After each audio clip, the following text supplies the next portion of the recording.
ஆவிகளாக அலையும் ஆத்மாக்கள். Their existence are true. அவை மனிதர்களை விட வலிமை வாய்ந்ததா? மனிதர்களால் அவற்றை தொடர்பு கொள்ள முடியுமா? Can we have some medium to communicate? ஆவிகள் மனிதர்களோடு தொடர்பு கொள்ள விரும்புமா? இப்படி பல அமானுஷ்ய கேள்விகள் என்னுள்ளே. I have an answer for all this. My answer is simple. கால யந்திரம்.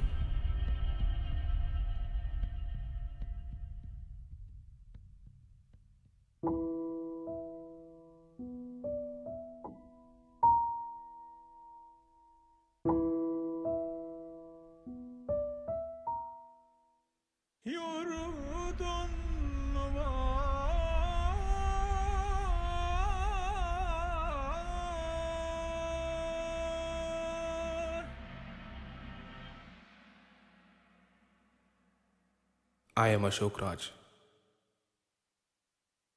நான் ஒரு ஆவி உலக ஆராய்ச்சியாளன்.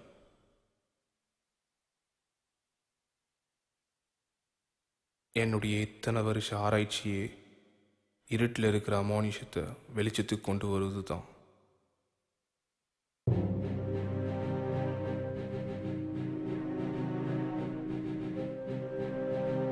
என்னுடைய தேடல்கள் இந்த உலகம் முழுக்க இருக்கு. நான் நிறைய இடத்துல தேடியிருக்கேன். அதர்வன வேதம் நமக்காக நம் முன்னோர்கள் விட்டு சென்ற பொக்கிஷம். என் ஆராய்ச்சியின்படி இங்கு நடக்கும் சிறு அசைவுக்கு கூட கிரகங்களின் காலநிலைகள் தான் காரணம். என் கணிப்புப்படி கால கிரகங்கள் அதனுடைய அமானுஷ்ய நிலைகள் எனப்படும் அஷ்ட லக்கணத்தில் சஞ்சரிக்கும் பொழுது ஆத்மாக்களின் குரல் இப்பூமியில் பிரதிபலிக்கும். நம் மனதை நாம் ஒருநிலைப்படுத்தும் பொழுது நம் சரீர ஆத்மாவின் குரல் கால கிரகங்களை அஷ்ட லக்கணத்தில் சஞ்சரிக்க செய்யும். சரவணன், ஞாபகம் இருக்குல்ல? நான் உங்களுக்காக தான் காத்துக்கிட்டு இருக்கேன். தைரியமாக வாங்க, என் ஆராய்ச்சியில் உங்களுக்கும் பங்குண்டு.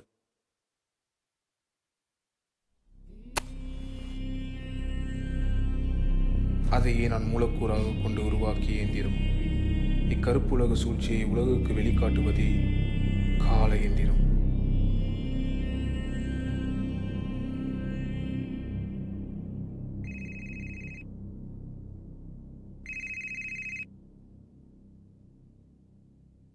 அவன் என்ன இப்போ கால் பண்ணுற? என்னால் வர முடியாது. நான் ஒரு முக்கியமான வேலையில் இருக்கேன். நீயும் வராத, சொன்னா கேளு. Hello hello. என்னாச்சு? வாங்க சரவணன். என் கசின் அவனுக்கு ஏதோ பிரச்சனையா? நான் சொன்னா எங்க கேட்க போகிறோம். நான் விஷயத்துக்கு வரேன். This is my research. நீங்களே பாருங்கள். நீங்கள் சொல்கிறது எனக்கு புரியுது. ஆனால் எனக்கு சில கேள்விகள் இருக்கு. இந்த ஆராய்ச்சியை நம்ம சொசைட்டி நம்புன்னு நினைக்கிறீங்களா? உண்மையை உணர வரைக்கும் பொய்யா தான் தெரியும். இன்னைக்கு நீங்கள் உணர்வீங்க. My pleasure. சரி, இப்போ என் கேள்விக்கு வரேன். ஆவிகள் மனிதர்களோட கம்யூனிகேட் பண்ணோன்னு சொல்கிறீங்களே, அப்போது எந்த மொழியில் கம்யூனிகேட் பண்ணோம்? ஆத்மாக்கள் மொழிகளுக்கு அப்பாற்பட்டது. அவைகளோட பதில்களை நம்ம ஆள் மனசில் செலுத்திடும். நமக்கு தெரிஞ்ச மொழியில் நம்ம மூலமாக அது வெளியே வரும். This is even applicable for the questions we asked them. நான் இங்கிலீஷ் மூலமாக தான் அந்த வெளி உலகத்துக்கு கொண்டு வர போகிறேன்.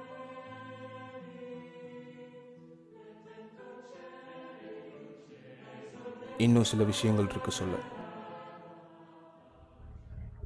ஆத்மாக்கள் மனிதர்களோட கம்யூனிகேட் பண்ண நினைக்கிறதே மனிதர்களை ஆட்கொள்ளணுன்ற ஒரே காரணம்தான்.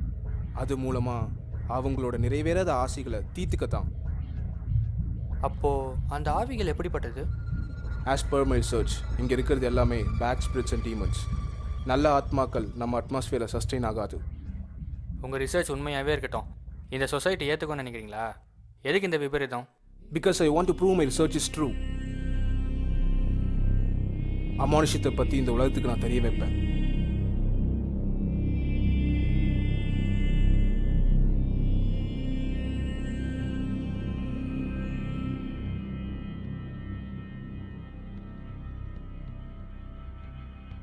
இந்த எந்திரத்தில் மொத்தம் 26 கணித குறியீடுகள் இருக்கு, which are pointing to English alphabets.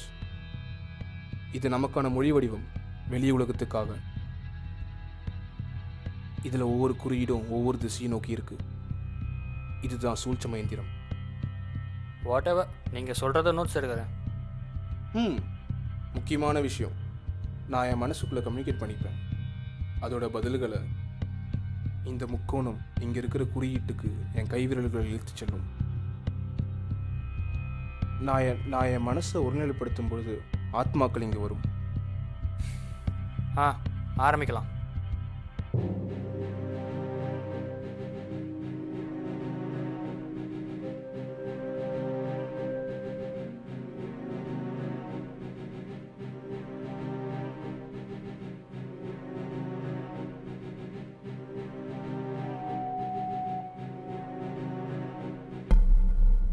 அவின், நான் உன வரவேணா சொன்னல, ஒன்றும் தேவையில்ல, டோரை க்ளோஸ் பண்ணு.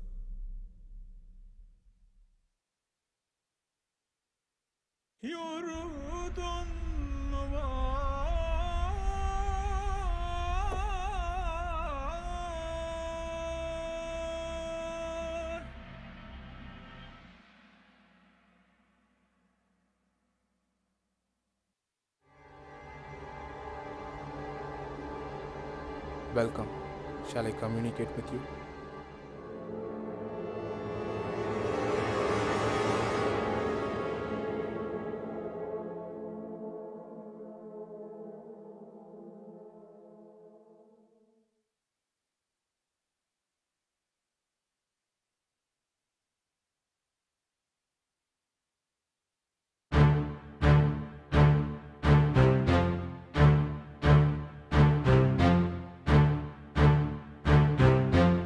When did you die?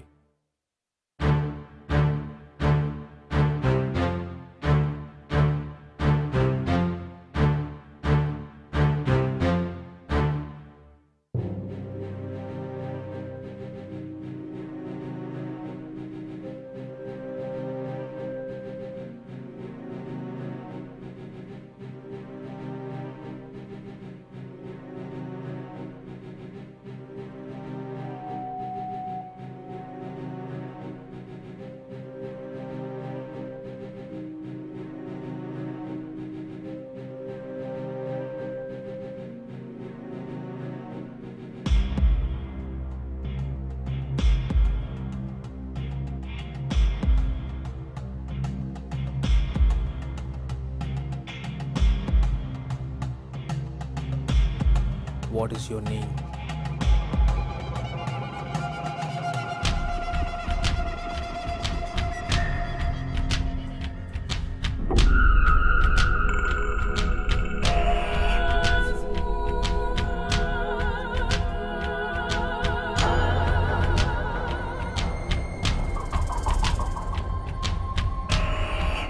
அவின்,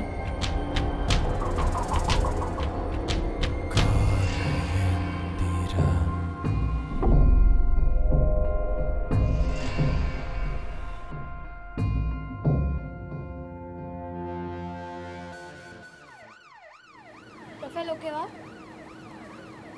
lighting okay? Take போகலாமா? Okay, ready.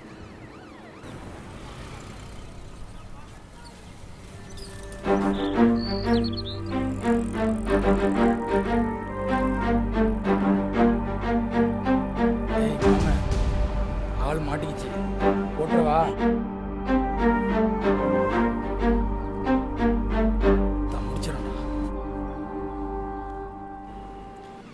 காலை சென்னை வேளச்சேரியில் உள்ள குடியிருப்பில் மர்மமான முறையில் கொலை சம்பவம் நடந்தேறியுள்ளது. அவின் எனப்படும் சுமார் 24 வயது மதிப்புடைய இளைஞர் அவ்வீட்டின் முன்புறத்தில் மர்மமான முறையில் துப்பாக்கியால் சுடப்பட்டு இரத்த வெள்ளத்தில் சம்பவ இடத்திலேயே உயிரிழந்தார்.